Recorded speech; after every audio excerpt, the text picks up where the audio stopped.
I need to fit one of these on the Defender today, and it's not going to be an easy job.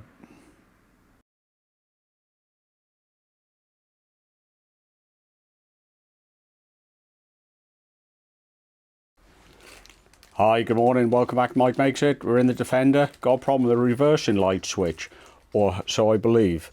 Unfortunately, it's mounted about there, under this cover, under these carpets, under these seats, under the cubby box I've got to take out after I've removed the gear levers and the top tray.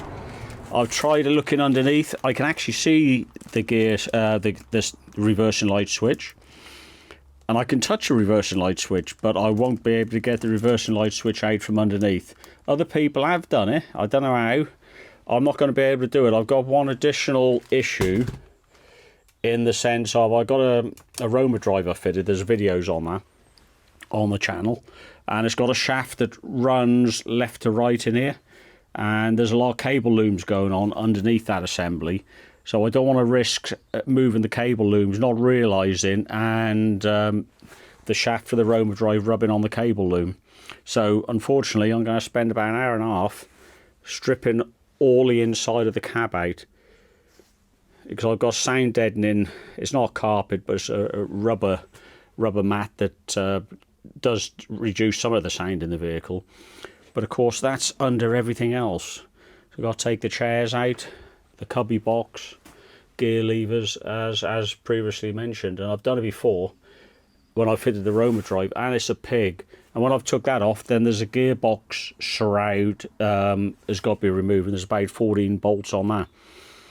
Oh, don't forget about a little fuse box. I've got to take that off the side as well. Right old pig of a job. There is an access panel under the cubby box. Now, as I've got to take the cubby box out anyhow, I'll work on that first, because it's possible I may be able to get to the switch from there. We'll go into the vehicle, I'll show you where it is, and you can make your own decision if I could have done it from under there or not. Believe me, if I could, I would.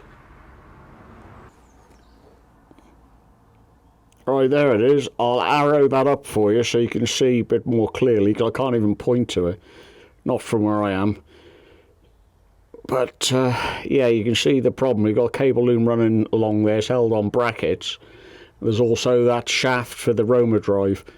So to do a proper job, for me to feel confident that it's done well, I've got to strip out all the top, so I'll start doing that now. I'll put a picture online, show you exactly where it is in this area, because I managed to grab a picture when I did the Roma drive, so I can show you there. But from under the vehicle, you can see it's going to be a right old pain to get to. And don't help matters, so I've installed extra switches along here. They've all got cables on, so I can't simply lift the cubby box off. And added to that, I got a little safe in there. Again, there's another video on the channel, but I've got to take the safe out, all the cables that go with the safe, cables to a light that I've got inside here, and yeah, I've given myself extra problems. However, it needs to be done. So yeah, the reversing light needs to work on the old MOTs now. Never used to, but that's been added on. So out with the cubby box. I'm hoping if I can possibly get to it from that access panel, then I will, but I'll remove the cubby box, bring it back, and you can have a look, see if we have got access or not. There you go, there's the access panel. Cubby box has been suitably and carefully removed. Half the cables are pulled out from my wire loom, so I've got to refit all them. That's another job.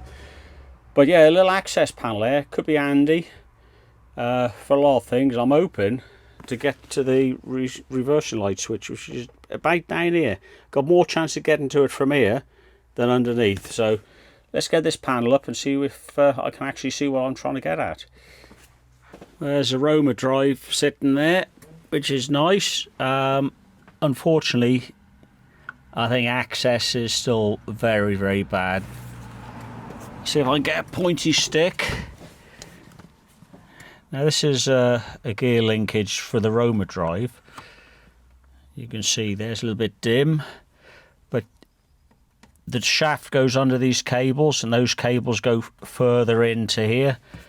And again, I'm not going to be confident enough in putting my hand in there to be able to see what I'm doing properly, because as I said, this is the 3rd time now I think, the switch is about here.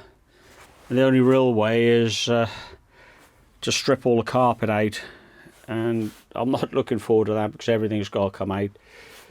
I will remove this top shroud first, this box and a couple of the bits underneath, just in case we've got access there. So I'll strip that out and I'll come back to show you whether we have or we haven't got access. And failing that, all the interior's got to come out. That's going to spoil me day. No, not a chance. So yeah, strip out the interior. I'll see you in 3 hours time. Right, there's the gearbox shroud out of the way. Here it is. I'm probably not going to think about drilling a hole in it, because you've got a rubber sort of, not gasket, but sound deadening all the way round. So I think it's about 14 screws. I've got 2 piles of screws, both sides. So, but anyhow, this is what we're trying to get to. Let's get a torch there as well.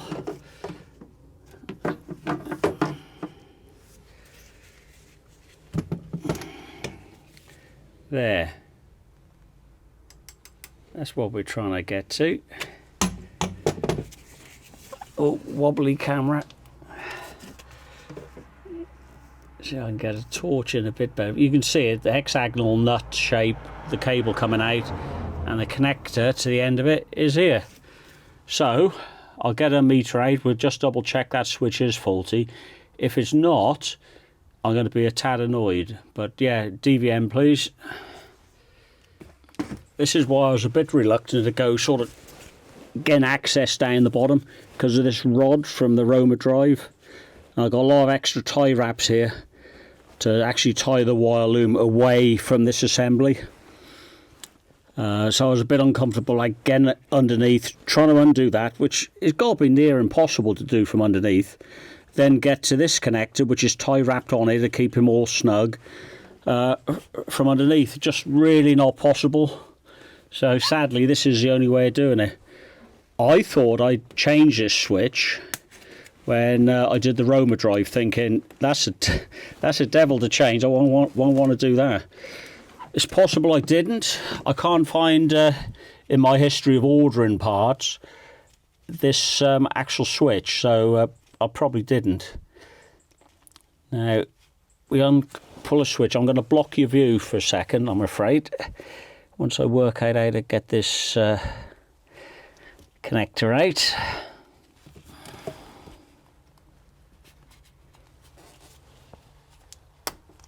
There you go. Well, it looks clean enough. There's no water in there. I think I'm in reverse. No, I'm not. Right, I'm not in reverse at the minute. Don't know if I can position that up there for you. Yeah, you can just about see that. I can't.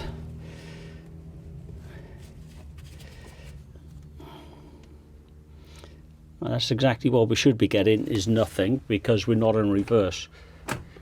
That's reverse. Check the meter. Yep, he's measuring ohms.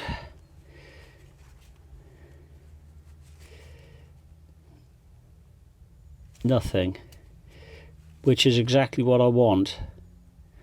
Means the switch is at it. Just check we are. First, second, third, fourth, fifth. Reverse. Check again. Nothing. That's good. I haven't wasted my time, so I'm going to cut a couple extra tie wraps out. See if I can get a box spanner, probably just a normal spanner in there. We'll pull that switch out and have a bit of a closer look. Well, there we got the old and new switch. Clearly this is a new switch. Compare the two together, side by side. They look identical, so obviously I can fit the new one without a problem. There is a sealing aluminium washer of some description, so that's obviously going to get swapped over. But what I've noticed on the old switch is if you hold the body, bottom. In fact, I'm turning the body, but I'm holding the cable and the whole switch is turning. So I don't know if you can see this, a little bit of black gloves on black background don't help, but the integrity of the water seal there, the gasket, has failed by the looks of it, but also the main internal components is rotating, or they're not rotating. I'm rotating the body around the switch. I think you get what I'm on about. Now, you shouldn't be doing that, you shouldn't be able to do that, so I suspect you've got water ingress in there and the switch has failed because of that. Go to the new one, properly sealed there. You can see there's a resin seal, and this body, if I grab hold of the switch body and turn the metal part, I can't. So this is fully sealed. So short of a proper autopsy on here, I think simply the water's got into the switch, contacts have got corroded, and when you go into reverse and press that, the gearbox actually presses that plunger in and that'll activate the switch and your reversing lights will come on. I don't think the wires are broken. I'm tugging them now. No, they seem okay. Obviously you got a little bit of play going on as the car vibrates, but nothing's fractured. So I think water ingress, switch is gone. Don't think I'd change it. Looking at the condition of this, it's just an old switch, could be the original one. What I would say, with something like this, it takes you half a morning or more to replace. Buy a genuine Lucas part. In this case, this is a Lucas switch. I don't think I've got the Lucas box to hand, or I'd show you, but I'll put the part number online, of course, in the comments. But yeah, I think this is £20 touch off eBay. But genuine Lucas, you could get them probably for a quarter of the price, for £5, but I wouldn't want to be doing all this again in a year's time. Hopefully this will see me out. So what I'm going to do now, refit it. Basically, you've seen me take it apart. I'm going to refit the switch in the hole in the gearbox there, put the shroud back on, get all the chairs back in, and we'll see what happens. Hopefully we've got reverse lights.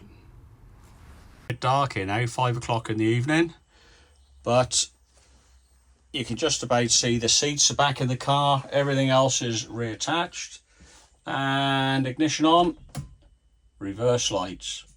So yeah, all good, all done, but a 6-hour job.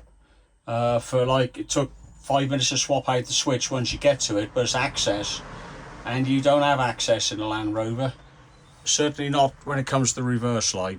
But hope you found that useful. If you have, comments and thumbs up would be great. I'll put in the description of the video all the parts I've used, and I wish you well, and thanks for watching Mike Makes It.